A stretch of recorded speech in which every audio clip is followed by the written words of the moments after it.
แต่เฮาเริ่มต้นการฝึกการทรงฌานที่เน้นย้ำอยู่ว่าให้พื้นฐานแน่นลมกับจุดอุณาโลมให้ตีคู่กันให้มันแน่นให้มันตั้งมั่นให้มันมั่นคงจะพึ่งขามเอาจนว่ามั่นใจว่ายืนก็สามารถรู้ลมหายใจทำความรู้สึกกับลมหายใจเมื่อไหร่ปุ๊บอุณาโลมขึ้นปุ๊บพร้อมกันเดินขึ้นปุ๊บพร้อมกันหมายถึงลมกับอุณาโลมพร้อมกันเดินนั่งนอนทุกอริยบทสามารถได้เลยต่อมาแต่ในระหว่างกำกึ่งกลางของมันสิโดดอยู่เด้ที่ว่าบางที่บ่มีลมก็ขึ้นปุ๊บเฮาสิสงสัยอันนั้นสงสัยอันนี้สงสัยว่าเอ้ากูคือบ่ได้จับลมมันก็เป็นนะทั้งว่าให้พื้นฐานมันแน่นเลยยืนรู้ลมจนเฮายืนปุ๊บสูดลมหายใจปุ๊บขึ้นอุณาโลมขึ้นปั๊บหรือสิขึ้นกลางหัวก็ตามสิขึ้นกลางหน้าผากก็ตามปั๊บทันทีเดินจงกรมเนี่ยฝึกให้มันตั้งมั่นเด้ฝึกให้มันบ่มันเคลื่อนที่ให้มันตั้งมั่นอยู่ในความรู้สึกเดียวลมกับอุณาโลมยืนเดินนั่งท่าใดก็ได้ท่าเนิ่งหรือท่าใดก็ได้ยืนเดินนั่งนอนจนนอนก็ได้ทุกอริยบทจนคล่องจะพึ่งขามมันถ้าเวลามันเร็วอยู่เด้วิธีนี่มันเร็วอยู่แล้วก็เวลาเฮาบางที่ที่เฮาสงสัยกูคือบ่ได้จับลมอุณาโลมคือขึ้นนอจังซี่นี่คือจะพึ่งขามกลับมาลมพร้อมก่อนซะก่อนจนกว่าจะมั่นใจในความรู้สึกว่าปฐมฌานวิตกวิจารหมายถึงเป็นผู้มีสติระลึกเป็นผู้มีสติรู้สึกตัวอยู่ในลมหายใจเข้าออกกับจุดอุณาโลมเกิดได้ทั้งยืนทั้งเดินทั้งนั่งทั้งนอนนี่ต่อมามันจะขึ้นของมันเองชั้นที่2สิเป็นเองเด้ปีติสุขเอกคตานี่หมายถึงอุณาโลมขึ้นเลยหรือขึ้นกลางหัวไปเลยก็ได้เนิบหนาอยู่กลางหัวนิ่มน่วงอยู่กลางหัวตึงอยู่กลางหัวจังซี่ก็ได้แต่ถ้าตราบใดถ้ายังสงสัยอยู่กลับลงมาขั้นต้นซะก่อนนี่แหละให้กลับลงมาขั้นต้นมากลับลงมาขั้นต้นจนกว่าสิมั่นใจได้แล้วนะมั่นใจว่าอ๋อนี่คือฌาน2หมายถึงพอตาปิติเกิดปุ๊บหรืออุณาโลมเกิดนั่นแหละนิ่มๆน่วงๆกลางหน้าผากปุ๊บบ่มีความสงสัยอ๋อนี่คือฌาน2โหลดจังข้ามไปนั่นแหละให้เฮ็ดอยู่ฌาน2มันสิเป็นเองอยู่แล้วเฮาบ่ได้อิหยังกับมันจนกว่าคล่องยืนเดินนั่งนอนก็ได้คล่องเหมือนกันเหมือนกับปฐมฌานที่1ก็คล่องที่2ยืนเดินนั่งนอนก็คล่องนั่นแหละที่3มันที่เป็นสุขเอกคตาหมายถึงสงบนี่ปราศจากอย่างอื่นอีกแม่นคำว่าปิติกับว่าปิติกับบ่แม่นแบบนิ่มๆน่วงๆแบบขนลุกแบบโยกแบบน้ำตาไหลแบบตัวพองหรือตัวลอยบ่แม่นแบบนั้นแต่สิมีความอิ่มอันหนึ่งอยู่ในระหว่างทำกลางอกหรือโล่งๆโป่งๆจะเรียกว่าสุขเอกคตาก็หมายถึงความสงบเราจังสุขได้เป็นจังซั่นที่นี่ครับบ่หาแต่บ่ไป3บ่ไป4ก็ได้ดอกบ่จำเป็นตัวนั้นเขาจะเป็นของเขาเองให้เฮามีหน้าที่รู้เฉยๆแล้วก็จับจุดให้มันได้จับจุดตรงใด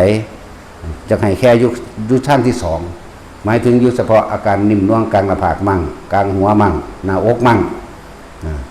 ใน3ฐานนี้ให้ส่งไว้แค่ให้รู้สึกว่าตอนนี้อิ่มอยู่ระหว่างนี้ปราโมทย์เกิดความรู้สึกนิ่มน่วงแต่ว่าเป็นวงกว้างส่วนมากสิอยู่ตรงจุดหัวใจบางคนก็บ่ตรงจุดหัวใจบางคนก็อยู่ระหว่างสะดือเด้อสะดือหรือไตหรือเหนือจักน้อยก็ว่าไปนี่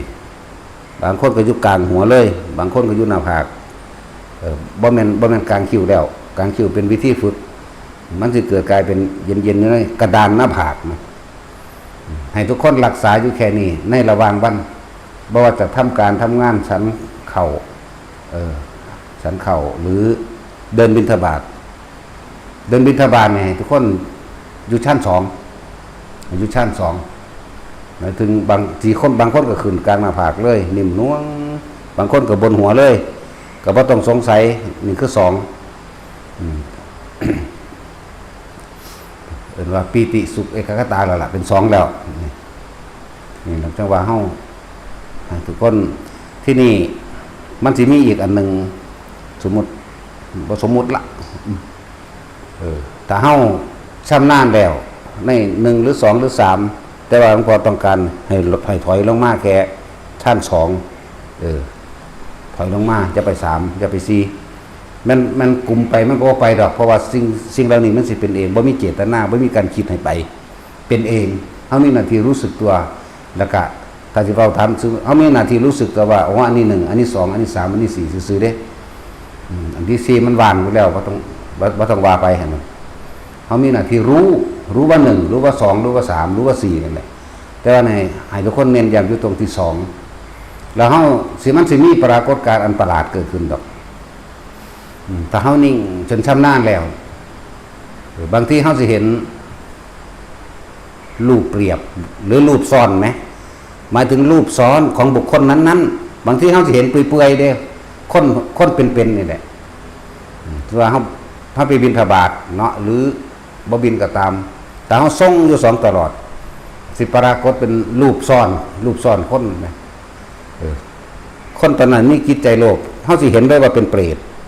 ซ่อนกันเลื่อมกันอยู่นี่แหละผู้ใดมีจิตใจที่อิจฉาริษยาเฮาสิเห็นเลยว่าเป็นหน้าบึ้งเป็นหน้าแบบเกี่ยวกาดนะร่างกายก็เป็นทื่อๆนะหมายถึงรูปซ่อนอยู่ในคนนี่เด้นั่นจึงว่าบ่ต้องสงสัยอันนี้ดอกบางที่บ่ทันได้เป็นสมัยเที่ยวนึงหลวงตาหลักยางน้ำกลหันมาเบิ่งแล้วยิ้มให้น่ะหมายถึงว่าจะให้หลวงตาหลักเห็นน้ำหลวงตาหลักเห็นตกใจมันเปื่อยเยอะๆอยู่นะร่างเปรตตัวนั้นร่างเปรตคนนั่นแหละแต่มันรูปซ้อนอยากให้เห็นน้ำซื้อๆก็จะหันไปยิ้มใส่เพิ่นสิว่าฟุ้งซ่านเพิ่นเห็นให้เฮายิ้มปึ๊บจิตมันสิร่วมเอาตัวเฮาเนี่ยเป็นตัวร่วมแล้วก็เหลือบตาให้เบิ่งคนผู้นั้นเพิ่นก็เลี้ยวไปเบิ่งในส่วนมากแต่เฮาเห็นแรกๆเฮาสิตกใจแล้วเฮาสิไปใส่สื่อมันนั่นนี่เฮาสิตกใจเฮาสิไปวิจัยวิจารณ์เขาออกนอกให้สำนึกสำเนียกไปเลยว่าแต่ละคนให้เห็นซื่อๆอย่าไปใส่อย่าไปอีหยังกับมันอย่าไปแทรกแซงในสิ่งที่เห็นอันนี้เว้าให้ฟังเมื่อภายหลังซื่อว่ามันเห็นก็อยู่ซื่อๆอย่าเอาไปคุยกันอย่าไปเว้าซอยกันเจ้าเห็นคือข่อยบ่ก็บ่ให้ว่าเห็นเฉพาะตนเห็นไปแล้วก็แล้วไปมันจะเป็นการคิดนึกปรุงแต่งจินตนาการมันสิเกิดกลายเป็นจินตนาการหลอกไปเรื่อยเด้แต่ขอให้เห็นปุ๊บอย่าคิดอย่านึกปรุงแต่งให้เห็นเฉยๆให้เห็นหรือรู้เฉยๆนั่นแหละให้อยู่แค่2ถ้ามันตั้งมันดีแล้วอันในระดับนี้มันของหยาบๆมันสามารถหูได้เห็นได้พวกเปรตนี่หยาบพวกอสุรกายหรือคนที่มีใจเป็นเดรัจฉานคนที่หลงตัวเองหรือคนที่กำลังหลงเมาตัวเองกันนะมันจะเห็นเขาเป็นรูปหัวเป็นควายมั่งเป็นงัวมั่งเป็นหมูมั่งเป็นเป็ดมั่งเป็นไก่มั่งมันสามารถเห็นได้เบิดแหละเพียงแต่เฮาเบาหรือบ่เบาแต่นั้นเองมันสิแสดงออกมาทางความรู้สึกนั่นแหละอัตตวาทุปทานที่แสดงออกมาทางความรู้สึกของคนผู้นั้นให้หมู่พระเฮานั่นน่ะจำไว้เด้อบ่ต้องไปปรุงแต่งต่อจากนั้นบ่ต้องไปปรุงแต่งต่อจากที่เห็นบ่ต้องไปปรุงแต่งต่อจากที่ได้ยินบ่ต้องไปปรุงแต่งต่อจากที่ได้กลิ่นเข้าใจบ่ล่ะชื่อไว้แน่เด้อบ่ต้องไปปรุงแต่งต่อโอ้ยผู้นั้นเป็นเปรตบัดนี้มันสิอธิบายขยายความรูปร่างลักษณะท่าทางของผีของเปรตนั้นมันเลยเป็นการปรุงแต่งต่อมันเลยเป็นการใส่ความเห็นเข้าไปเพิ่มให้เห็นเฉยๆว่าเป็นแบบนั้นละแล้วไปนี่จำไว้อันพวกกันแต่บิณฑบาตเฮาต้องจับ2ให้ได้ตลอดถ้ามันตั้งมันคงดีแล้วอันทั้งหลายแล้วนั่นสิผ่านครับมันเหมือนกับจูนขึ้นใส่มิติเดียวกันจูนขึ้น นั่นแหละให้ชื่อไว้ม่วนเห็นแล้วก็อย่าไปบอกว่าอู้แบบนั้นแบบนี้แขนกับเปื่อยๆเนาะมีหนอนน้ำเนาะนี่บ่ต้องแต่งต่อจากนั้นให้เห็นเท่านั้นก็พูดเพียงเท่านั้นโอ้เป็นลักษณะเปรตเนาะพ่อแต่ไม่รอกันก็ดีนั่นแหละบ่ให้ปรุงแต่งต่อเด้โดยปรุงแต่งต่อในวัดนี่เฮาก็หลายบ่ต้องห่วงดอกนั่นแหละมันสิออกมาตอนมันสิออกมาตามอารมณ์ความรู้สึกผู้ใดคิดนึกแนวใดมีอารมณ์แบบใดมันสิออกมาเองเฮาก็เห็นเบิดนั่นแหละแต่เฮาบ่เว้าซื่อนั่นแหละแต่อัวก็ต้องห่วงแล้วถ้าว่าไปบิณฑบาตเพียงแต่ว่ากูบ่เฮ็ดหยังแล้วกูบ่เบิ่งกูปิดเลยลักษณะนั้นได้เพราะว่ามันเต็มไปเบิดด้วยสัตว์เดรัจฉานที่รูปเปรียบรูปซ่อนเขาเข้าใจว่ารูปซ่อนในร่างคนนั้นรูปล่างๆอ่ะนะผู้ที่เป็นเปรตก็ฮู้โลดผู้ที่เป็นอสุรกายก็รู้โลดหน้าบึ้งตึงเพ่งเครียดเส้นเอ็นขึ้นตามหน้าตามตากระปูดกระโปนออกมาแต่ว่าบ่เป็นเปื่อยว่านี่ตึงกระมึงเครียดนะลักษณะนั้นนั่นแหละป่านนี้พวกหัวสัตว์เนี่ยเยอะนะแล้วมีผู้หนึ่งมันเอายางสติ๊กใส่หัวที่ดีหรอกเนาะหลวงตาลักจากไงหลวงตาลักเห็นน้ำซื่อๆดอกเบิ้งบักฮานั่นวะใส่เกือบแท้น้ำเด้สกปรกบักตายผากนี่แต่สิ้นคิดออกบ้างเนาะหลวงตาลักคิดออกว่านั่นแล้วอย่าเป็นคือเขาวะเห็นชัดเจนดีเลยตัวอวยให้ไปเบิ้งให้เห็นน้ำอยู่ไหมทั้งสั้นแล้วมันมาพร้อมกินเด้บ่ธรรมดาเด้มันรุนแรงขนาดนั้นได้บักฮานี่ก็เลยแต่ว่าก็ว่ามันบวชนั่นแหละยามกับซกกระโปกดำยางเลยมันเป็นแมงมันไปหายิ่งปลอมมาบ่สักก็คือเนาะแท็กซี่อาจจะคิดออกก็ได้นั่นแหละ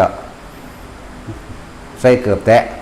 บิณฑบาตก็ดีกับของทั้งนอกความได้ยังกับกวนตีนยังเดือดเตะปากก็ยัง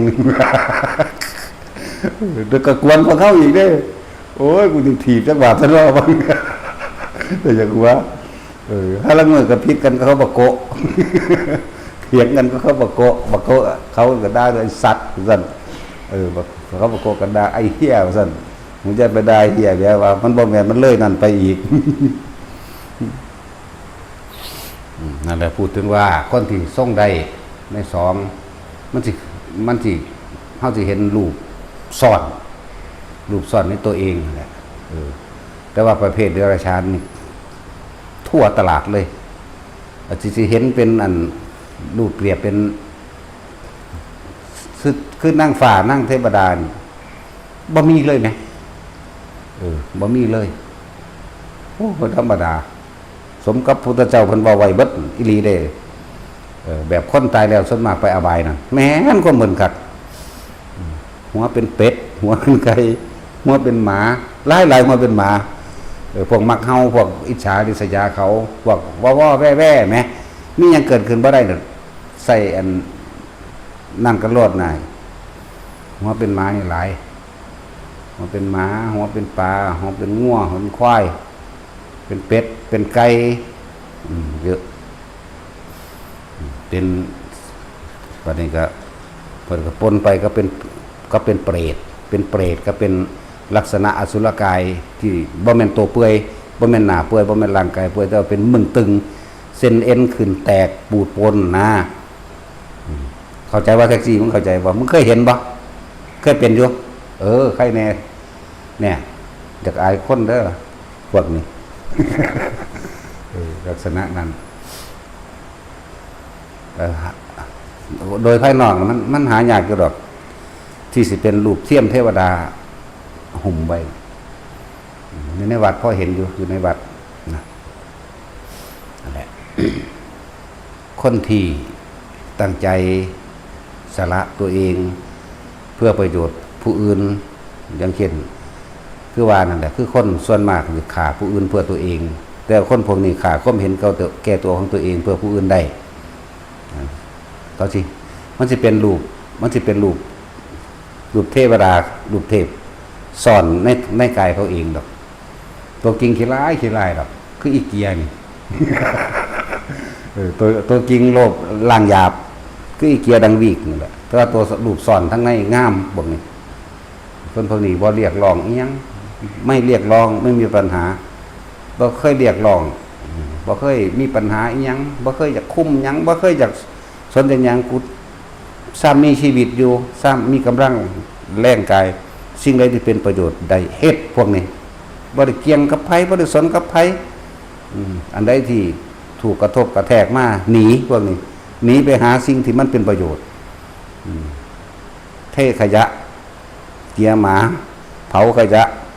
ปลูกต้นไม้หดน้ำต้นไม้หาฟืนแต่บ่มีแนวเฮ็ดหาฟืนเด้เขามันแล้วก็ยังอันเวลากิ่งไม้งาไม้มันขัดมันขวางตามถนนทางเขาไปหาทางออกเบิดเด้พวกนี้ชัดเจนสวยงามอยู่พวกนี้ขนาดคืออีเกียดันวีกงามอยู่ น่ากันแล่ๆครับเกียดันวีกพวกนี้นี่1 2 3 4 5 7คนพวกนี้เขาเห็นประจำอยู่แล้วพวกนี้ไว้ใจได้นอกนั้นก็บางที่ก็เป็นเปรตบางที่ก็เป็นอสุรกายบางที่ก็เป็นหัวหมา หรือสั้นกันแล้วจิตใจมันออกมาจากจิตใจนั่นแหละคือความจริงนั่นแหละอัตตวาทุปทานหรืออัตตาตัวตนในขณะที่เขาเป็นแบบนั้นเนาะมันเห็นชัดเจนอยู่นั่นแหละมันนั่งเห็นดอกนาให้พวกเข้าเบิ่งโลด บางคนเป็นล่างที่มันซ่อนจนเป็นประกายเหมือนเด้ว่าธรรมดาเด้ประกายแว่วๆเลยเหมือนเด้สวยงามแล้วก็เป็นแสงเลยนะเป็นแสงประกายออกมาเลยท่องมั่งแล้วก็ประกายเพชรมั่งประกายท่องมั่งเด้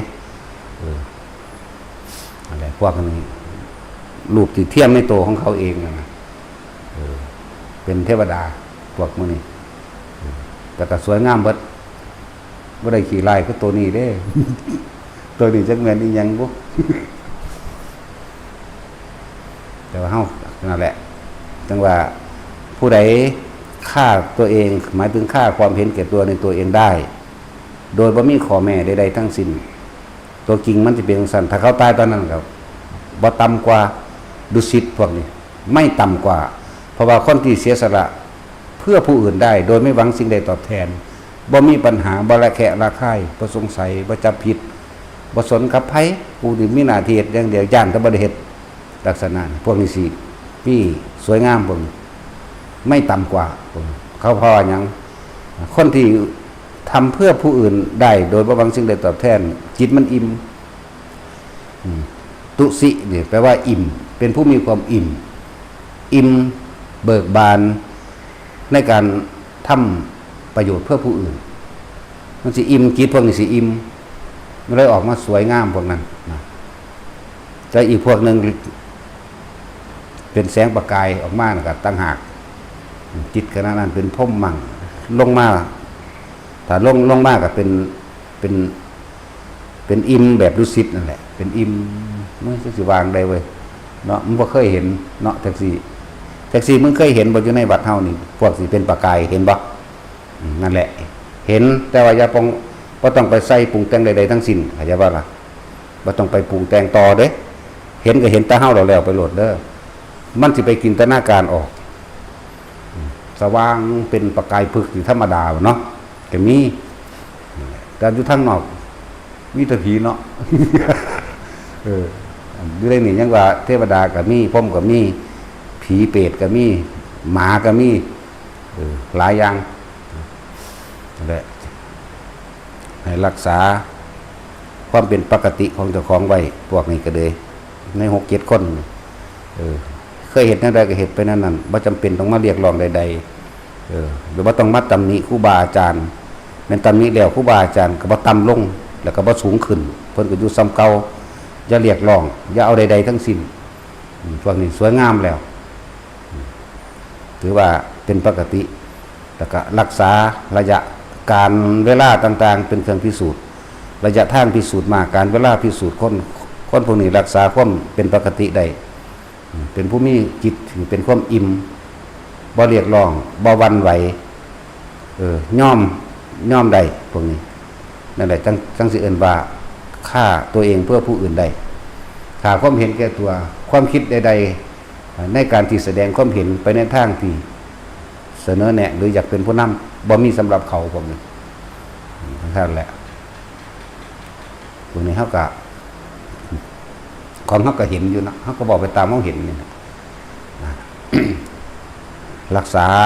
ความเป็นกลางใบใดพวกนี้คือมีแต่ทั้งที่สูงขึ้นเท่านั้นนั่นแหละพวกนี้6-7 คนนี่แหละอยู่ในนี่แหละบ่เรียกร้องเมื่อยอยู่หังบ่จมเมื่อยแต่ไม่บ่นมีคนพูดกับทุกแต่บ่ต้องการที่โต้เถียงพวกนี้นั่นแหละคือบอกปอมันเฮ็ดนั่นแหละตามนั้นเลยโลดบอกปอมันก็เฮ็ดเป็นคือกันโอ้มันเข้าใจดีอยู่นะพอเฮ็ดถึกแล้วแต่สิเฮ็ดตามรูปร่างน่ะที่มึงเห็นมึงอยากเฮ็ดก็เฮ็ดโลดพวกนั้นไปตัดสินก็ได้ตัดสินงามอยู่เด้อตัดสินถึงสิบ่มีสมองเลยโอ้ยมีอยู่แต่เป็นสมองหินแม่ลังบ่แม่นลูกลังนั่นแหละ รักษาเขาสามารถรักษาใจเขาได้เขาบ่ได้ไปรักษาผู้อื่นเขาบ่ได้ไปตำหนิผู้อื่น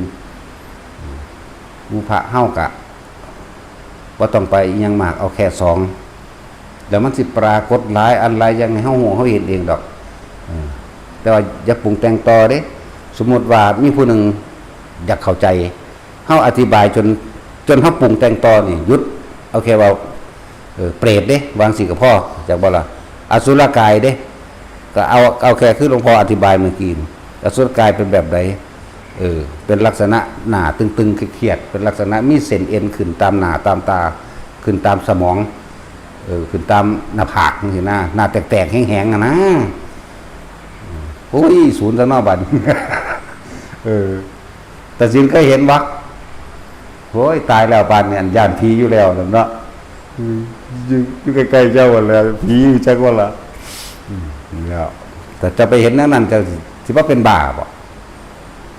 มันสิซ่อนภาพมันสิซ่อนมันก็คือโตจริงถือว่าเขาตายตอนนั้นเขาก็เป็นแบบนั้นเลยเด้แต่ผู้เป็นเทวดาก็เป็นไปผู้เป็นพรหมก็เป็นไปผู้มีความเป็นสว่างสวัยในตัวเองเป็นท่องออกประกายก็มีเด้เป็นเพชรประกายพึกก็มีนั่นแหละจังว่าบานี้มันเป็นจังใดเขาคือเป็นจังสันใดเพราะเขาบ่ทรงจิตทรงใจออกนอกเขาบ่จะไปแสดงความคิดเห็นสรุปความเห็นคนผู้ใดผิดผู้ใดถูกผู้ใดอันบุญผู้ใดบาปผู้ใดฉลาดบ่ฉลาดกับไผเด้เขาสิเฮ็ดเฉพาะเขาเองเขาสิเฮ็ดเฉพาะเขาเองเลยเขาสิควบคุมความคิดเจ้าของเองคำพูดของคนอื่นไม่สามารถทำอะไรเราได้หากเราควบคุมความคิดของตัวเองได้เข้าใจบ่ล่ะบ่อาจสามารถเห็นหยังเฮาได้นั่นแหละ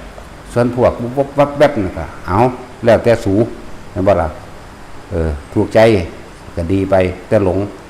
ไม่ถูกใจลายขึ้นมาเข้าใจบ่ถูกใจดีไปหัวเราะล่าเริงแต่หลงเดรัจฉานเข้าใจบ่นั่นแต่หลงนั่นแหละหลงบุญเมาบุญก็มีเด้หลงบุญเมาบุญแต่ว่าพวกหลงบุญเมาหมายถึงว่าอ้างว่ากูเฮ็ดหลายอ้างว่าถ้าบ่มีกูสู้เฮ็ดไปบ่ได้เข้าใจว่าล่ะอ้างพวกนี้ได้พวกนี้เป็นแบบนั้นหลงบุญเมาบุญเลยเป็นเดรัจฉานไปได้บ่ธรรมดาได้นำมื้อนี้นั่นแหละพาเพิ่นก็เว้ากันคือดอกผู้เพิ่นรู้จักนั่นน่ะโอ้ผู้นั้นคือประกายพึกสวยงามแต่จะปากมันสิเหลืองบอกนั่นแหละเวลาเฮาอยากลงไปก็หรือว่าผุ่นตัวมากเฮาก็เว้ากันแน่ผู้นั้นนะปาดโตเดี๋ยวเบิ่งก็คือเป็นประกายพึกคักแท้จังซี่ก็มีเด้บางมือก็ท้องบางมือก็ประกายพึกออกแสงเพชรนะร่างมันสิระยิบระยับเลยเด้ร่างที่มันเลื่อมกันไว้นั่นน่ะนั่นแหละก็มีหลายองค์อยู่ที่เขาเจ้ารู้ได้แต่ว่าบอกว่าบ่ให้เว้าอยู่ซื่อๆอยู่เฉพาะเจ้าของรู้ก็รู้ซื่อๆจะไปปรุงแต่งต่อว่าเขาเป็นไผคือหยังเป็นหยังต่อไปเขาสิไปสายตายแล้วยาคอยรู้ในปัจจุบันพ่อนี่เน้นย้ำสำหรับผู้มีนิมิตต่างๆอย่าปรุงแต่งต่อในนิมิตเด้อแต่ปรุงแต่งต่อแล้วก็ให้เห็นเฉพาะเจ้าของจริงหรือบ่จริงก็สร้างเพียงแต่เฮาก็เล่าให้ฟังซื่อๆเฮาก็บ่ได้ว่า ยืนยันหรือตัดสินจริงหรือไม่จริงเพราะว่าคนผู้นั้นบ่ทันตายตอนนั้นก็ใช่ว่าล่ะมันเปลี่ยนแปลงกันได้คนที่เป็นหัวหมาคนที่เป็นหัวปลาคนที่เป็นจังซั่นมันก็บ่ทันแน่ๆถ้ามันตายตอนนั้นเป็นแน่นอนถ้าตายตอนนั้นเด้แต่คนเฮามันเปลี่ยนแปลงได้นะก็เลยบ่ทันได้ให้ไปผูกขาดว่าอุ้ยตายตกนรกแน่นอนบ่ทันได้ไปผูกขาดตัวนั้นเลยเห็นในปัจจุบันรู้ในปัจจุบันแล้วก็แค่นั้นแหละทิ้งหรือว่าถ้าเห็นสิ่งเหล่านี้กายผ่านไปเลยบ่ต้องไปปรุงแต่งต่อบ่ต้องไปอธิบายเกี่ยวกับบุพกรรมเขาเพราะว่าเฮาบ่ทันได้อาจสามารถหรือบ่สามารถก็สร้างอย่าไปสนใจมันบ่เป็นเฮาดอกสามารถรู้ได้ก็ช่างหลวงพ่อรู้ได้ก็แล้วกันบ่หวั่นไหวบ่จานไผทั้งสิ้นรู้ได้ว่ากรรมอันนี้มาจากนี่กรรมอันนี้มาจากนี่เพราะสิ่งนี้มีเขากรรมสิ่งนี้รับสิ่งนี้ผลต่อไปนี้ชาตินี้ชาตินี้ชาตินี้ไปอย่างนี้อย่างนี้รู้แต่ว่าบ่สนใจสิรู้ไปเฮ็ดหยังรู้ก็บ่เฮ็ดให้เขาดีขึ้นเพราะเขาบ่แก้ตัวของตัวเขาเองอันบ่ล่ะเตือนถ้าไม่ทำครั้งที่2เท่านั้นบางนั้นก็ปล่อยเลยยั่วให้เป็นประทัวเลยแล้วแต่บ่แม่นเฮานั่นแหละสำหรับผู้ยังนั่นเฮาก็เตือนผู้ยังนั่นไฟอยู่นั่นนะถ้าบอกว่าฟังแล้วแต่ท่านนะเพราะว่าบ่แม่นเฮานั่นแหละจึงบอกว่าแม่นพวกเจ้าสิมีหูทิพย์แม่นพวกเจ้าสิมีตาทิพย์แม่นพวกเจ้าสิจุตูปปาตญาณสามารถรู้จุติรู้กำเนิดรู้อนาคตของเขาว่าเกิดตายและแล้วจะไปไหนแต่เขาก็บ่อาจสามารถเปลี่ยนแปลงเขาได้เพราะว่าเขาบ่ทำเองเพียงแต่เราแนะนำให้ได้แนะนำให้คิดใหม่เด้อเฮ็ดใหม่เด้อเหมือนว่าเฮ็ดแบบนี้เด้อแต่ว่าถ้าเขาไม่ทำเราก็ทำอะไรกับเขาไม่ได้ก็เลยบอกว่ามีหูทิพย์แล้วยังไงต่อมีหูทิพย์แล้วมีตาทิพย์แล้วรู้อดีตอนาคตของคนอื่นแล้วยังไงต่อแล้วทำให้ชีวิตของบุคคลผู้นั้นดีขึ้นหรือไม่ทำให้ชีวิตของเขาร่ำรวยขึ้นหรือไม่ทำให้เขาไปสวรรค์ได้หรือไม่ทำให้ไปนิพพานได้หรือไม่จึงบอกว่าผมก็บ่ให้ค่าสิ่งเหล่านี้มันก็รู้เฉพาะตนกับพ่อให้บ่ล่ะบ่ให้ไปหลงไหลบ่ต้องเป็นต้องไปฝึกอย่างอื่นดอกมันสิฮู้สิเห็นมันเป็นของมันเองดอกบ่ฮู้บ่เห็นก็สร้างมันบ่ฮู้ตัวหังดีเนาะมันจังบ่ได้หลายอย่างมันหลายอย่างก็เด้แต่ฮู้มาโอ้ยเหลือตัวของเขาแน่ดึงเขามาสู่อุเบกขาทันทีเลยได้เฮาแล้วแต่นะแต่ฮู้เห็นอยากบอกเขาอยากเตือนเขาอันนี้แหละบางที่มันเป็นแค่ความคิดซึ่งบ่ทันเป็นความจริงก็มีเพราะว่าอย่างอาสวะหมายถึงอารมณ์มันยังของอยู่ในความพอใจกับบ่พอใจเข้าใจบ่ล่ะบางที่ไปเห็นแบบนั้นปึ๊บโดยอำนาจของสมาธิฌานเนาะสามารถเห็นได้อย่าไปบอกเขาเจ้าเป็นแบบนี้แบบนี้ให้เฮ็ดทั้ง4 4ได้เขาบ่ฟังความเขาหัวร้อนศูนย์ได้บัดนี้แม่นบ่ล่ะเข้าใจบ่ล่ะอารมณ์ที่คล้องอยู่โอ้ยกูอุตส่าห์หวังดีนั่นก็เลยเกิดกลายเป็นโมโหสั่งแม่มึงนั่นแต่อารมณ์เจ้าของออกเองบัดนี้เข้าใจบ่ล่ะนั่นแหละจึงบอกให้แต่ละคนเห็นเฉยๆเห็นเฉยๆเห็นพร้อมได้กินพร้อมเด้มีหลวงตาลักก็เห็นเหลือบตาให้เบิ่งน้ำอยู่แล้วอย่างสั่นให้เห็นน้ำเสือดอกว่ามีปัญญาอย่างไรเถ่าซื่อๆเนาะตาจินด่าเราตาจินด่าหลวงตาลักก็อย่างสั่นแหละให้เห็นน้ำให้มั่นใจว่ามันสามารถทำได้มันเป็นจริงจริงเฉพาะตัวของแต่ทั้งท่านยืนยันว่าเขาสิเป็นทั้งสันไปเลยดอกบางที่เขาเปลี่ยนไม่ก็ได้จิตใจของคนมันบอบแวบมันบ่เที่ยงดอกเดี๋ยวคิดดีเดี๋ยวคิดร้ายแต่ถ้าดีโรคกับอบายเบิดดีโรคอบายไล่โรคยิงนรกไปโลดต้องห่วงถ้าว่าไล่นี่นรกเบิดจึงบอกว่าทุกคนมาที่นี่มาทำไมมาเพื่ออะไรจากว่าล่ะมาทำไมมาเพื่ออะไรมาเป็นทนายบ่ตัดสินว่าผู้นั้นดีผู้นี้บ่ดีบ่มาเป็นไม้บรรทัดวัดคนอื่นบ่หรือมาเป็นตุลาการบ่จัดแจงอันนั้นนี่ทุกอย่างบ่หรือเป็นผู้จัดการบ่จังซี่นะจังซั่นแหละบ่ได้ละหยังจักอย่างพวกจังซี่ แต่ว่าคนที่มาละความเห็นแก่ตัวของตัวเองได้นั่นน่ะเขาสิบ่สนใจไผสิเว้าไผสิว่าไผสิแนวใดก็สร้างเขาสิหาวิธีที่ทำประโยชน์เพื่อผู้อื่นได้พวกนี้คือจังเฮาเห็นอยู่นั่นแหละมันบ่อยู่บ่เศร้าเด้พวกกระปอกกระแปกพวกกระปอกกระแปกนี่ป้าเฮ็ดน้ำคนธรรมดาเฮ็ดได้อยู่บ่เป็นพวกนี้อย่างอันบ่มีแนวเฮ็ดคักๆมันพากันไปหาเก็บฟืนเด้พวกกระปอกกระแปกแต่ว่านี่มันน้อยคือกันเบิดเอาเลยบ่เรียกร้องบ่ตำหนิบ่นินทาพยายามรักษาใจเจ้าของพวกนี้นั่นแหละตัวนึงเฮาก็เห็นอยู่ถ้าสู้ตายตอนนั้นสู้กับไปเลยโลดบ่มีปัญหาให้เฮ็ดตามนั้นให้รักษาระยะให้รักษาระดับใจของเจ้าของนะ ให้รักษาระดับความรู้สึกของเจ้าของให้เป็นกลางให้กลางยิ่งกว่านี้อีกแต่ก็สร้างต่อเพราะว่าตอนนี้เขาส่งอารมณ์มันเป็นกุศลอกุศลของเขาถูกละไว้แล้วแต่ตอนนี้กุศลมันตั้งมันเนี่ยเพียรพยายามให้เจริญยิ่งขึ้นไปอีกนั่นแหละยิ่งขึ้นไปบ่ตกต่ำเป็นธรรมดาผมยังอีกคือย่ายอันแม่ครูบาแหลมอีกผู้หนึ่งงามเด้อันนี้เป็นขาวนวลเลยล่ะอันนี้ทางพระท่านถึงขันประกายผึกแต่ว่าเขารู้ได้อยู่ว่าถึงขันใดเป็นเรื่องใจแต่เขาก็ว่าปากหรอกบ่ได้ย่องเล่าได้เพราะว่าบอกไปนี่แล้วก็บ่หูยินหรอกแล้วหูหนวกเราบ่ขึ้นดอกเพราะว่าเราหูหนวกต้องย่องคนบ่หูของย่องคนบ่มีหูเนาะถ้าย่องคนมีหูเดี๋ยวมันจะเอาไปคมหมูสั่นจะให้กำลังใจแล้วก็2-3ย่ายนั่นแหละย่ายสงวนตายแล้วบ่หรือจังใดย่ายสงวนตายแล้วบ่เบาแล้วบ่หรือจังใดย่ายสงวนมีนั่นก็อีกผู้หนึ่งเด้นั่นแหละคู่ขากันนอนเกือกกิ่งถอนหญ้าหดต้นไม้โอ้ยตาบ่เห็นหุงเศร้าเอาธรรมดาบ่ย่ายจะขางอบ่ได้นั่งลงเดขานอนแข้งเศร้าเอาที่ธรรมดาบ่นั่นก็เลยบอกให้เศร้าเฮ็ดคือโอ้ยมันเป็นเครื่องอยู่ของฉันน่ะว่าเด้คนโคราชบ้านเองนั่นแหละมันเห็นได้อยู่2-3ย่ายนั่นแหละบ่สนไผกูเฮ็ดอย่างเดียวเขาสิเว้าแนวใดเอาเหรอยิ้มใส่เขาเฉยเขาด่านั่นแหละเขาว่างคิดเป็นเห็นบ่เขาด่าเด้นั่นน่ะยิ้มเฉยๆเอาเหรอซั่นนั่นแหละว่างแบบนั้นอารมณ์เกิดบ่ได้พวกนี้อยู่ในระดับปานกลางอยู่นั่นแหละแต่ละคนถามตัวเองแน่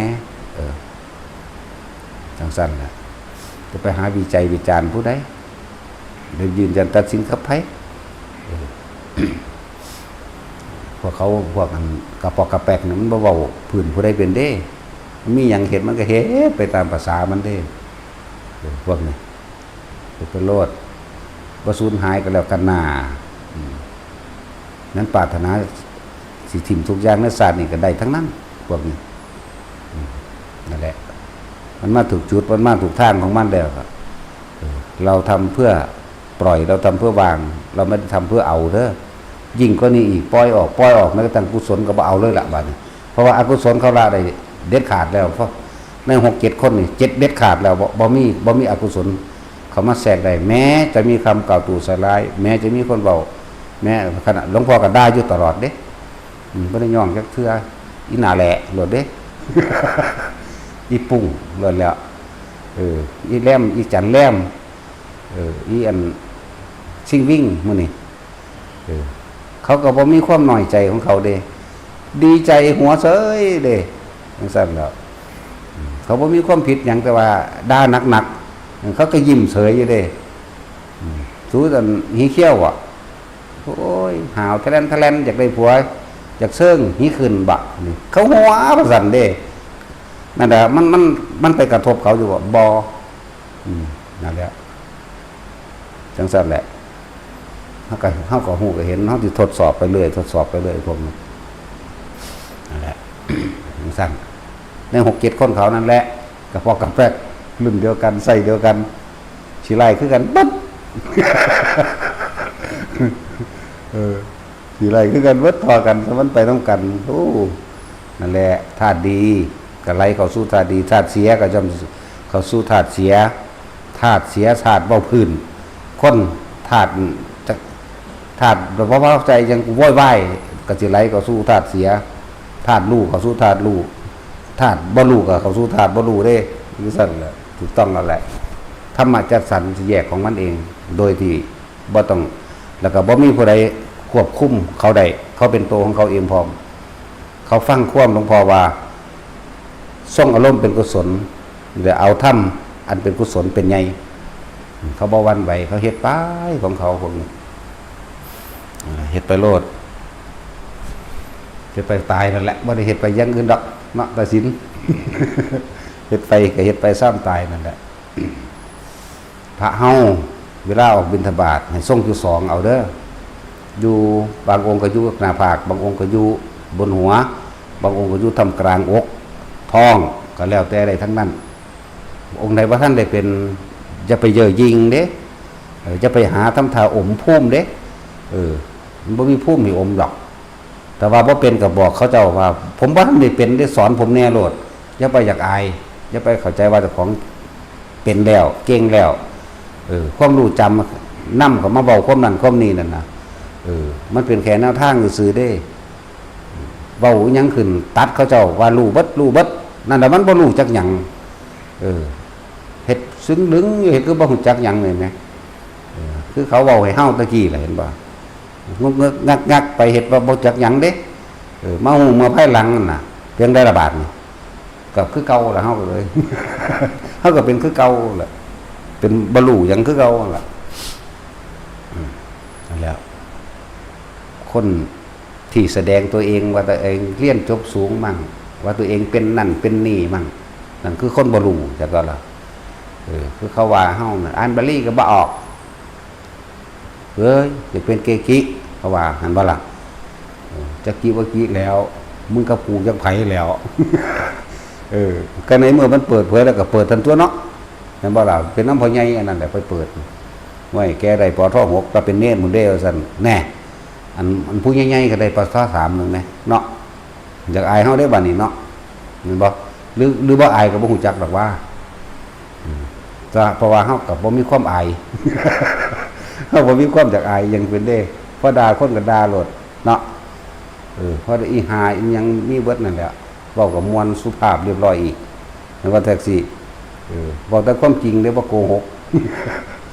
ซั่นแหละนั่นแหละถึงบอกว่าจะไปอวดภูมิจะไปอวดว่าเจ้าของรู้จะไปอวดว่าเจ้าของเก่งจะไปอวดว่าเจ้าของเรียนจบนั่นเรียนจบนี่เฮ็ดสักงักไปโลดเขาบอกยังก็เฮ็ดซึ้งลึงอยู่โลดบอกยังว่าบ่โลดให้มันฮู้ภายหลังนั่นแหละฮู้ภายหลังแล้วก็บ่มีหยังกับเฮาดอกมันก็ซื่อๆอยู่คือเก่าเนาะจังซั่นล่ะหลายอยู่เด้พวกว่าเฮาตะกี้แต่สุดท้ายก็แล่นมาหาเฮาคือเก่าแล้วมาขอนั่นขอนี่คือเก่าจังซั่นแล้วนี่แหละมันทั้งสิแสดงออกมาทั้งกายภาพคนที่มีจิตใจที่บริสุทธิ์ในความคิดของเฮานี่คำว่าทำร้ายเบียดเบียนให้ผู้ใดผู้หนึ่งเสียชีวิตและทรัพย์สินทั้งคนและสัตว์บ่มีเด้ทั้งมนุษย์และอมนุษย์นี่บ่มีเลยบ่มีความคิดบ่มีศีลเข้าใจว่าล่ะบ่มีความคิดว่าสิไปทำร้ายเบียดเบียนไผเลยบ่มีเลยการตั้งใจเจตนาในการรักษาบ่มีแล้วจักว่าล่ะมันเป็นของมันอยู่แบบนี้นั่นแหละบัดนี้คนที่บ่ไปเบียดเบียนผู้ใดมันมีความโลภอยู่บ่มันอยากได้หยังอยู่บ่คนมีความโลภเลยจังไปหาเบียดเบียนทำลายผู้อื่นได้แม่นบ่ก็แสดงว่ามันบริสุทธิ์แบบนี้แล้วมันต่างๆคนบ่รู้พี่รู้ก็แล้วกันน่ะจังซี่น่ะแต่เวลามันเกิดบุญต่างๆมันเกิดขึ้นบ่ว่าผีบ่ว่าคนกับผีก็มีมานำกันนั่นแหละจักว่าล่ะในแบบมันก็แสดงออกทางจังซี่ล่ะให้เห็นแบบคนคือมาหลายแท้พวกมาบวชนำก็คือมาบวชหลายแท้ เขาก็คือบ่ได้เว้าอีหยังว่าเจ้าของเป็นนั่นเป็นนี่เห็นบ่มันคือมาเอาเองได้ซั่นนี่แหละมันก็ออกทางนี้หมายถึงมันแสดงออกทางนี้ทางรูปวัตถุทางรูปธรรมใดบ่ได้ไปเว้าว่าเป็นนั่นเป็นนี่เป็นฐานได้นี่ก็ว่าได้ว่าอีกจักกูเป็นหยังคือกันบ่ได้ว่าเจ้าของจบหยังบ่ได้ว่าเจ้าของเป็นหยังอีกนั่นแหละว่าพวกเฮาไปให้ไปต่ำๆให้ไปกลมๆพวกเฮาไปตามป่าตามเขาเฮาก็ดีเขาถามหยังก็ตอบไปตามของบางอย่างก็ว่าอาจสามารถตอบได้แต่ว่าทั้งที่รู้ก็บ่ต้องตอบมันทั้งสิมีความรู้สึกว่าบ่ควรตอบภูมินี้ทำนี้ได้จักบ่ล่ะบางที่เขาสิว่าแนวนึงนั่นแหละสงเคราะห์ขนาดนั้นแหละปะเลือดโตนขนาดนั้นแหละเพื่อบ่ให้เกิดการประมาททิ่มแท่งหรือเสียดสีนะคนพระพวกนั้นสิรู้เองดอกเข้าใจบ่ล่ะเวลาเขาถามมาถามเพื่อสิยังเชิง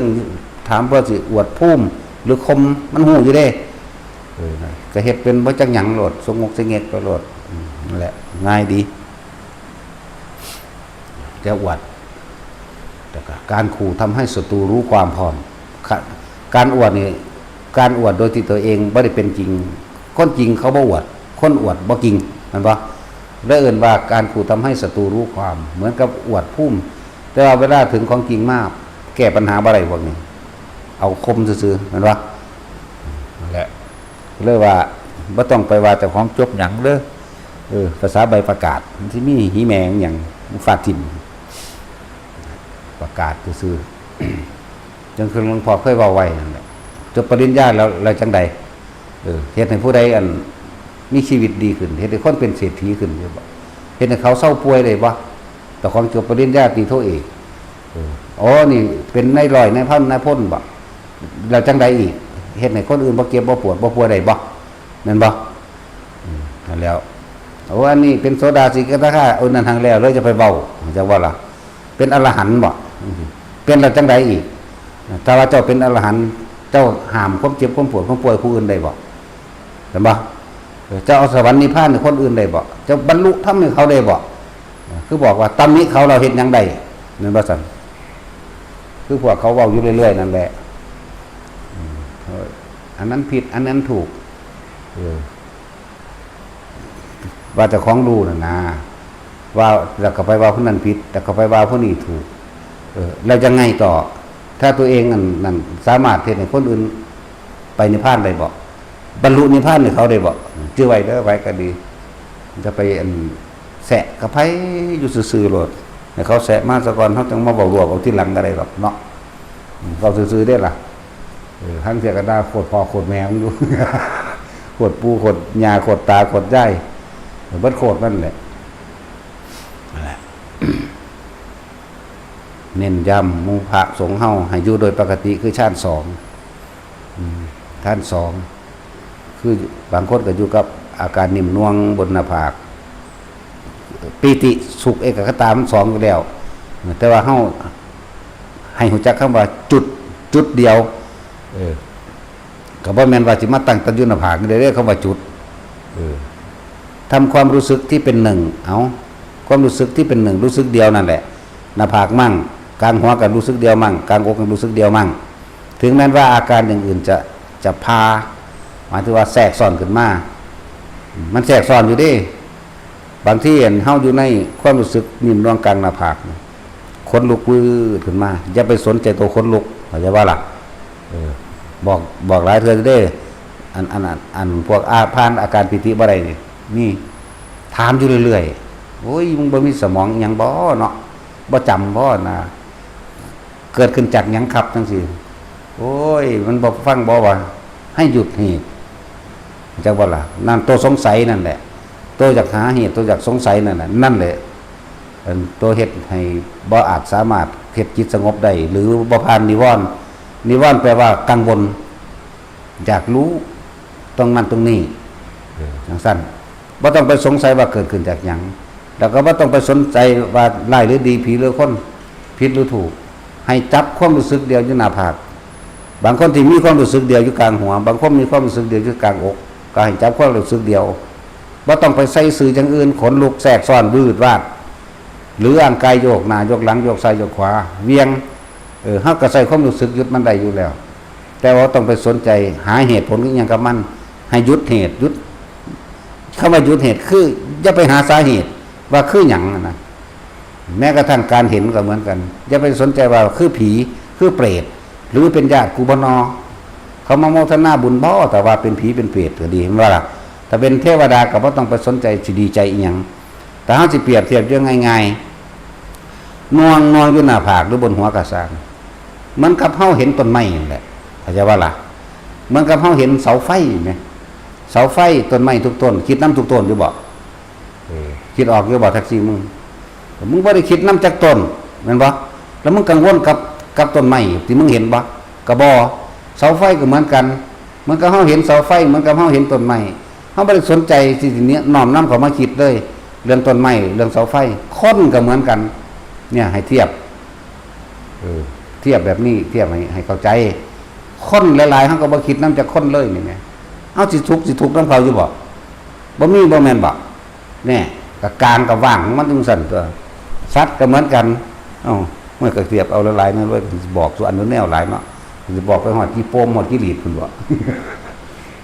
ตัวอีหลีเด้อพอกันจังสั่นก็ดีเด้ถามโอ้ยลูกเขาอีห่านี่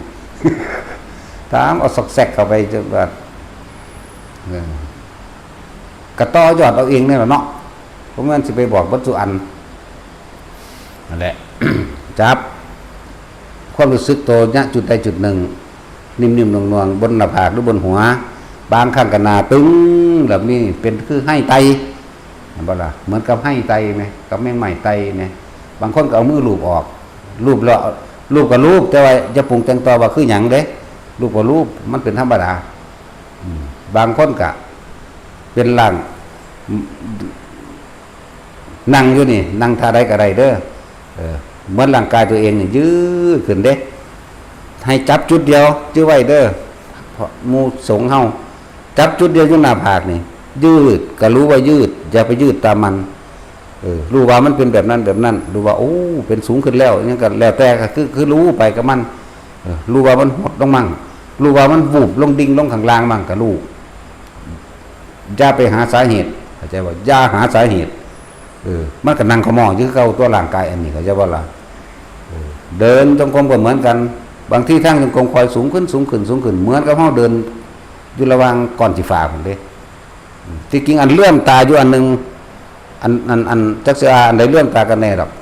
ในระหว่างเหมือนเดินบนก้อนเมฆแต่ว่าก็เดินทางจงกรมนี่ทางจงกรมเหมือนไปวางอยู่บนก้อนเมฆแต่ว่าอันโตเฮาเห็นปกติอยู่ได้ล่ะให้จับความรู้สึกเดียวเหมือนเดิมลงหน้าผากหรือบนหัวหรือคนอยู่ที่กลางอกก็ให้รู้อยู่กลางอกรู้สึกตัวได้นั่นแหละมันสิไปจังซั่นก็สร้างมันบางทีมันก็สูงขึ้นซ้ำไปใหม่บางทีก็มันก็เป็นเหมือนกับเดินจมลงไปในดินเด้แหวกดินลงมาบางครั้ง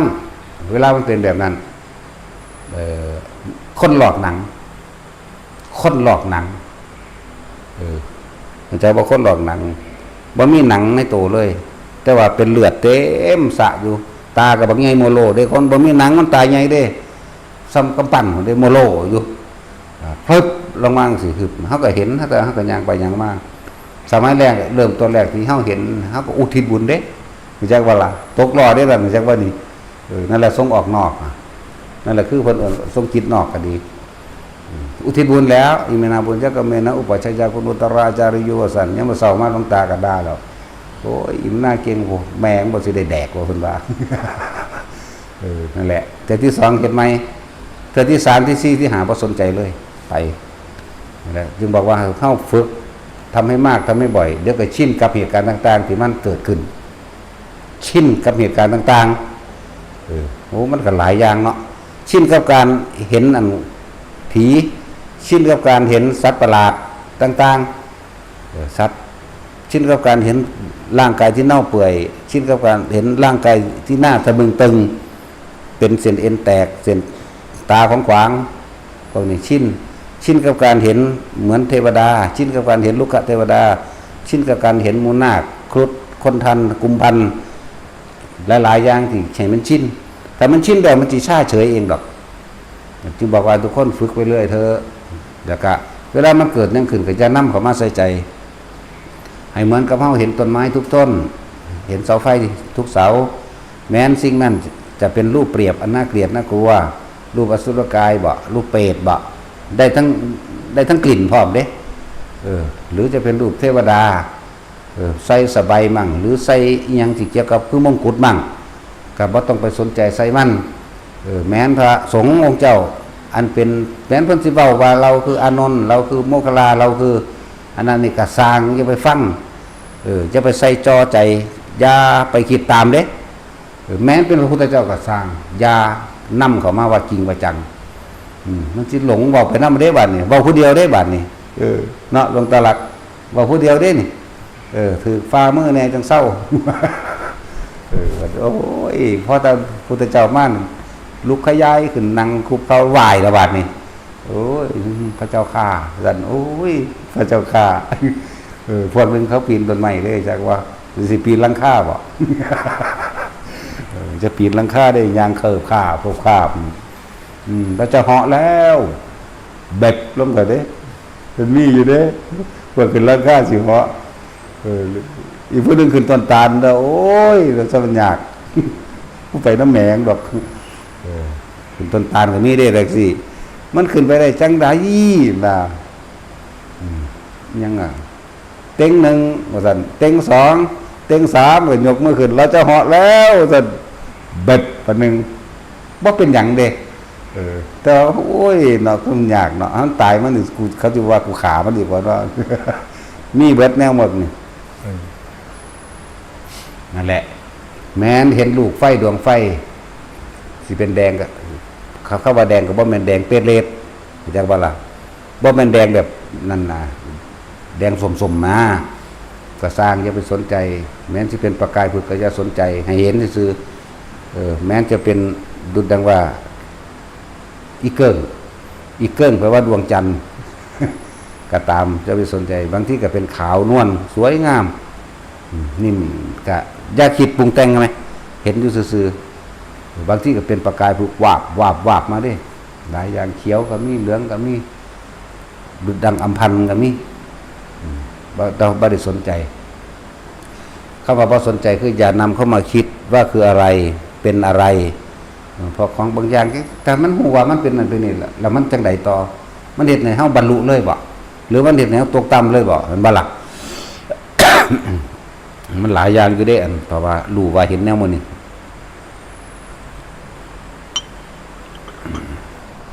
แล้วแม้กระทั่งว่าเห็นพระพุทธเจ้าก็บ่ต้องไปคุยนำเด้นี่คือดวงตาหลักเราคุยนำเด้ว่าอีหลีซะได้พูดแล้วว่าผู้เดียวฟุ้มอยู่หั่นแหละเราไปบ่มาใครอยู่ตัวบ่ทันได้ถึงสีธัญญาพวกหนึ่งมันถึงแล้วเด้มันบอกบ่ฟังบ่แม่นดึกอ่ะว้าย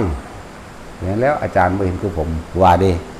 โอ้ยบ่เห็นก็บ่เห็นกูบ่เห็นคือมึงก็แล้วกันกูเห็นซื่อๆกูบ่ได้เห็นคือนั่นแหละอันนี้เกี่ยวกับพวกวิปลาสเรียกว่าเห็นผิดจากความเป็นจริงซื่อๆดอกมันมีมือหายอยู่บางที่ซึกก็หายเลยเด้บางก็แค่รอให้เฮากังวลแล้วก็แล้วซึกไปก็หายเด้เพียงสั้นแหละหลวงตาเทพเราก็เคยเป็นแนวมื้อนี้เราเป็นบ่โดนแต่เราควบคุมความรู้สึกเราได้เองมันก็เศร้าเองหลวงตาหลักก็กำลังเป็นสิเป็นต่อบ่เอาโซ่มาไว้ว่าเฮาผูกไว้เต็มเสาแต่ใครแน่จะดอกเบาๆไปว่าสิไปหาซูมืออยู่ยังเศร้าก็ไปบอกนั่นนี่ไปคุยกันไปนั่นแหละทำอันลึกลับบางอย่างเฮาก็บ่อาจสามารถจะมาคุยได้เด้เฮาก็คุยเฉพาะวงพระน้ำกันสงฆ์น้ำกันบ่เป็นพระดอกเฮาบ่แม่นพระผู้เพิ่นอาจสิเป็นพระอยู่แต่เฮาบ่เป็นคือหยังก็บ่รู้จักล่ะเนาะตาสินเน้นย้ำหมู่ภิกษุสงฆ์เฮาถ้าเห็นนะให้คำว่าสักแต่ว่ามันเป็นคำบอกสมบัติสำนวนของเขาเจ้าเห็นซื่อๆได้บ่นะเห็นแล้วบ่ต้องนำเข้ามาคิดได้ยินก็บ่ต้องนำมาคิดได้กลิ่นก็บ่ต้องนำเข้ามาคิดอันเห็นแช่อยู่ตลอดหรือบ่แช่ตลอดเด้ บ่ได้แชร์อยู่ตลอดบ่ได้เห็นเฉพาะสิ่งเดียวอยู่ตลอดแม่นบ่เห็นนี่แล้วก็เห็นอันใหม่นั่นแหละคำว่าเกิดดับเฮาจะเอาหยังกับมันมันเป็นเช่นนั้นของมันถึงเห็นคำเทียบของเขาจะว่าเห็นความเกิดดับมันเองก็เห็นอันเฮาเห็นคนอยู่ในนี่เฮายังบ่เห็นคนผู้เดียวแม่นบ่เห็นผู้นั้นแบบนั้นแล้วก็แล้วไปนะต้นไม้ทุกต้นเฮาก็เห็นก็บ่ได้เห็นอยู่ต้นเดียวแม้ก็ทิ่มไปแม้นเรื่องราวต่างๆหรือภาพนิมิตต่างๆเฮาก็เห็นธรรมดาแต่ก็แล้วไปเห็นเรื่องนี้แล้วเห็นผู้นี้แล้วก็เห็นอีกแบบนึงก็สิเอาหยังกับมันบ่เที่ยงมันบ่แม่นเห็นแบบแซ่อยู่แม่นบ่ที่มันแซ่อยู่ที่เฮาบ่อาจสามารถวางได้คือเฮาอยากรู้เหตุผลกับมันว่าคือจังเป็นไผจะว่าล่ะนี่มันเลยดึงเฮาข้างเลยได้บัดนี้เฮาเลยไปดึงมันเข้ามาข้างเองจังซั่นแหละก็เน้นย้ำมื้อนี้เอาทำลึกๆแน่ทุกคนเห็นหยังก็สร้างให้เห็นเฉยๆอย่านำเข้ามาคิดได้กลิ่นเห็นได้กลิ่นได้ยินเสียงแม้กระทั่งความรู้สึกทางกายนี่ที่ว่าปีติซ่อนนี่จะว่าล่ะปีติซ่อนเฮาสินั่งท่าใดก็ตามสมาธิแบบขวาทับหรือสมาธิเพชรแบบหรือพับเพียบหรือเหยียดซ้อยแข่งขานั่งเท่านึงหรือตามเก้าอี้ก็ตามความรู้สึกอะไรเกิดขึ้นก็ช่างให้จับให้รู้เกี่ยวกับความรู้สึกเดียวคำว่าเดียวของแต่ละคนมันคนละหม่องบ่แม่นจุดเดียวกันนะจะว่าล่ะเดียวบางคนก็อยู่ในกลางผากบางคนอยู่บนหัวบางคนอยู่ท่ามกลางอกบางคนอยู่ทางท้องท้องน้อยก็มีอยู่ในความรู้สึกเดียวขนลุกวื้อบ่สนใจขนลุกโยกสั่นทรายหยุดไว้บ่สนใจว่าเกิดขึ้นจากอะไรแสงวาบวีบหรือเห็นนั่นนี่บ่สนใจนำก็ไม่คิดให้อยู่ในความรู้สึกเดียวแต่ว่านี่เหมือนดุจว่ากายลอยขึ้นเหมือนดุจว่ากายลอยมันบ่ได้ลอยจริงแบบส่วนมากบ่ค่อยลอยจริงๆหรอกก็ให้อยู่ในความรู้สึกเดียวแม้มันสิลอยก็ปล่อยหลุดหน้ามันต่ำหลังคาตกลงมาเองเนาะบ่เป็นดอกแต่มีอยู่ได้ผู้ลอยพยายามแก่อยู่ลอยแบบนี้กำหนดเอาเลยให้อยู่ในห้องซะก่อนอย่าพึ่งไปทางนอกปิดหน้าต่างไว้เดี๋ยวมันสิลอยไปมันควบคุมบ่อยู่จักนั้นมันสิลอยไปดาวอังคารบ่มีเนื้อกินได้ตายเด้เนาะมันไปบ่ทันดอกผู้ลอยได้มีถึงเฮาพยายามสิแนะให้อยู่ว่าใส่ความรู้สึกเลื่อนไปตรงนี้เอามือแตะประตูนี่เลื่อนถอยหลังแล้วค่อยๆหันตัวเองเอามือแตะตรงนี้ขึ้นบนเอามือแตะตรงนี้แล้วเลื่อนลงมาแล้วหยิบของสิ่งหนึ่งเอาไว้ข้างไปคือเอาไว้บนคือแล้วก็เลื่อนขึ้นไปก็จับลงมาเป็นของเล่นซื่อๆเด้เป็นฌานว่าส่องฌานหนึ่งคือกันแม่นบ่ล่ะส่องอาการปิตินึงเป็นเอาเป็นอุปงคาปิติเด้ส่องลอยถ้าลอยไปข้างนอกถ้าคนเห็นแม้คนสิเอาจังได๋ก็สร้างแต่บ่ได้สนใจคำคนบ่เป็นหยังลอยเลยอันนี้มีอยู่เพราะว่าเฮาพยายามแนะนำให้อยู่ตลอดอยู่เด้แนะให้ตลอดนั่นแหละถ้ามีอารมณ์เมื่อไหร่เตะก็เด้อสิบอกให้เด้อหมายถึงว่ามีอารมณ์บ่พอใจหรือพอใจถ้าพอใจก็ตกทันทีถ้าไม่พอใจก็ตกทันทีต้องทรงเป็นกลางๆไว้เหมือนกับการรักษาจุดอุณหภูมิเป็นกลางๆไว้จะบ่ละบันฟังอยู่เดียวนี้แหละรักษาความอุปงคาปิติหมายถึงลอยรักษามันไว้จังซั่นแหละเหมือนกับพวกเฮาเด้พวกเฮาเหมือนกับรักษาความนิ่มนวลอยู่กลางหน้าผากหรือบนหัวกระสังให้รักษาแบบนั้นลอยก็รักษาแบบนั้นผู้ใดสิเว้าอิหยังมากกระสังบ่ต้องไปใส่ความเห็นแล้ว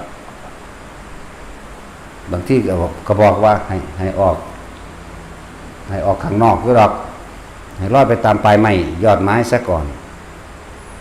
แล้วก็ค่อยเอาเฮ็ดเอาเองโลดต่อยอดเอาเองด้วยถ้าแข้งกล้าสามารถไปเฮ็ดไปโลดแต่ว่าอย่าไปเฮ็ดคนเห็นถ้าของบ่ทันได้มั่นใจว่าสามารถสู้แรงกระทบได้นะถ้าสู้แรงกระทบได้แล้วเฮ็ดได้ก็เฮ็ดโลดแต่ว่าก็บ่แม่นของดีพิเศษอิหยังดอกเด้อเป็นการทรงฌานอย่างหนึ่งแต่ว่าทรงแบบนั้นทรงอุปงคาปิติของเฮามันทรงภาวนาหรือปิติที่เอาไว้ตรงนี้ในความรู้สึกเดียวนี้หน้าผากกลางหัวเน้นย้ำเด้อหมู่พระเวลาบิณฑบาตอยู่ชั้น2นั่นแหละถึงวันที่3ก็3ไป ให้รู้ไปกับมันซื่อๆเด้อบ่ได้ควบบ่ได้คุมแต่ว่าแค่รู้บ่ให้ควบบ่คุมบ่ตั้งจิตเจตนาบ่ได้กำหนดกฎจุดหมายแต่ที่แรกให้ตั้งใดตั้งตรงนิ่มน่วงหน้าผากหรือบนหัวนั่นเองนอกนั้นมันสิเป็นของมันเองเบิดเฮาสิรู้ไปกับมันเองแม้กระทั่งฌานสีดับปุ๊บว่างเบิดว่างี้ว่างมีสติเด้บ่แม่นนอนหลับเด้คนละอันกันเด้อเห็นว่าฝรั่งคนนั้นฝรั่งมันบ่ได้มีความรู้เรื่องอัน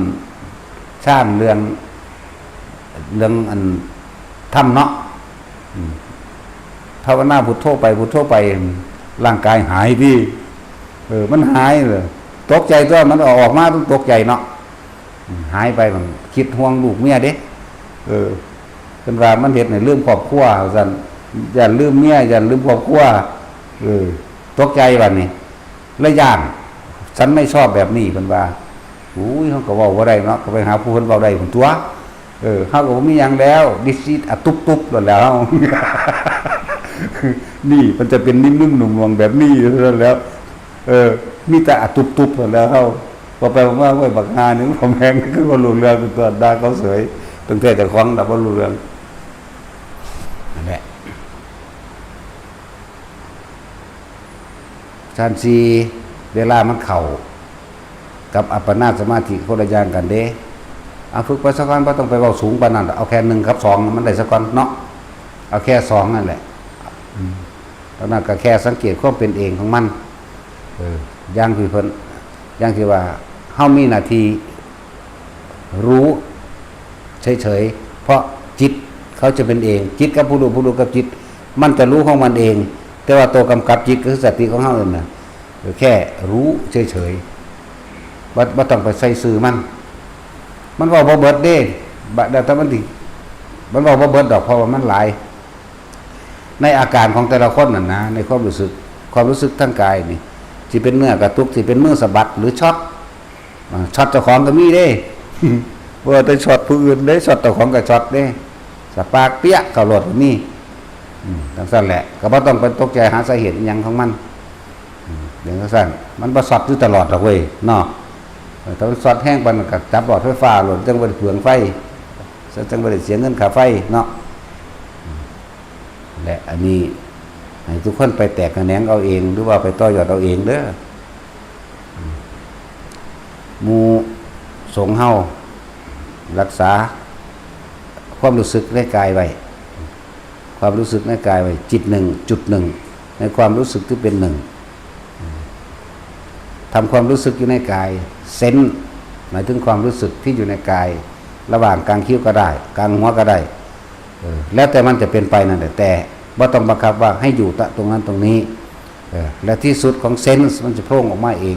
หมายถึงความว่างที่ไม่ได้มีนิมิตหมายว่าว่างแต่ว่างมันสิมีดอกมันเป็นขณะของมันอยู่นั่นแหละแนะให้หมู่พระสงฆ์เฮาแค่2พอ3เขาจะเป็นเอง4จิตจะเป็นเองหรือ5 6 7 8ก็สั่งเป็นนั่นคือว่า5 6 7กะอรูปฌานแหละมันก็เกิดของมันเองอยู่แต่ว่าเฮาบ่นิยมให้ไปฮอดพุ่นดอกเอาแค่1กับ2 1นี่รู้แล้วบัดนี้ส่ง2 3กับ4แล้วมันสิขึ้นเป็นเองจนว่าเรียกว่าอนันตริกะสมาธิบ่จักให้สนใจศัพท์พวกนี้ปานใดดอกเพราะว่ามันสิเอาหนังสือมาเทียบใส่กันโพดเนาะมันเป็นแต่เครื่องวัดบัดนี้คืออารมณ์เครื่องวัดกิเลสของแต่ละคนคืออารมณ์พอใจกับไม่พอใจนะเครื่องวัดคือตัวนี้ตัวเองวัดตัวเองได้บ่เป็นผู้อื่นวัดให้เฮาเด้เฮาวัดเอาเองได้แรงกระทบกระทั่งเข้ามาปุ๊บนี่ความพอใจก็ไม่เกิดความไม่พอใจก็ไม่เกิดเข้าใจบ่ล่ะพอใจมากอารมณ์เกิดช้าเกิดเร็วหรือระงับได้เร็วได้ช้าเป็นเครื่องวัดตัวเองเอาเด้อสิโสดาสกิทาคาอนาคาอิหยังก็แล้วแต่คนผู้นั้นสิรู้ในตัวเองเข้าใจบ่ล่ะผู้อื่นบ่รู้ได้ซ้ำคือเฮาดอกเฮาก็รู้ในตัวเฮาเองมีแต่ตำราว่าพระพุทธเจ้ารู้ได้หรือพระนั้นไม่รู้ได้รู้บ่รู้ก็สร้างจะไปวันไหวจะไปเกรงว่าสิให้ผู้นั้นผู้นี้รับรองให้ตัวเองรับรองตัวเองเด้เข้าใจบ่ล่ะโมโหกับตัวเองหูจุดในตัวเองตัวว่าโมโหดีใจกับตัวเองรู้จะได้ตัวเองตัวค ไม่ดีใจไม่เสียใจกับตัวเองรู้ในตัวเองตัวเนาะนั่นแหละฝึกให้อยู่ในอันความรู้สึกตัวณจุดเดียวกลางหน้าผากมั่งหัวมั่งท้องมั่งก็แล้วแต่แล้วเบิ่งความกระทบกระทั่งคำด่าคำสรรเสริญการได้มาการเสียไปต่างๆนั่นแหละที่เรียนว่าโลกธรรมแปดที่มันกระทบกระทั่งนั่นแหละมันบ่มีอารมณ์ทางในมีแต่หยุดเร็วก็อย่างหนึ่งอย่างว่าล่ะพอใจก็บ่พอใจมีแต่หยุดเร็วนี่ก็อีกระดับหนึ่งว่าต้องถึงขั้นขีดสุดมันก็ได้ดอกให้ไปเรื่อยๆคอยรักษาความรู้สึกในกายได้ปีติปราโมทย์เกิดขึ้นอิ่มเบิกบานอยู่ในใจพระเว้าหยังกูก็หัวแม่นบ่หัวออกเสียงกูก็หัวในใจยิ้มไปในใจกับพ่อไผสิด่าก็ตามไผสิแลกก็ตามแหละไผสิด่าก็ด่าไปแม่นสิมีการต่อสู้กันโต้เถียงกันแต่ว่าภายในมันบ่มีเด้มันเป็นอย่างหนึ่งซื่อบอกว่าถือดอกอันแนวว่านี่แต่คนบ่เคยเป็นเนาะเฮาก็บ่เคยเป็นคือกันล่ะเนาะแต่สินสมาทาน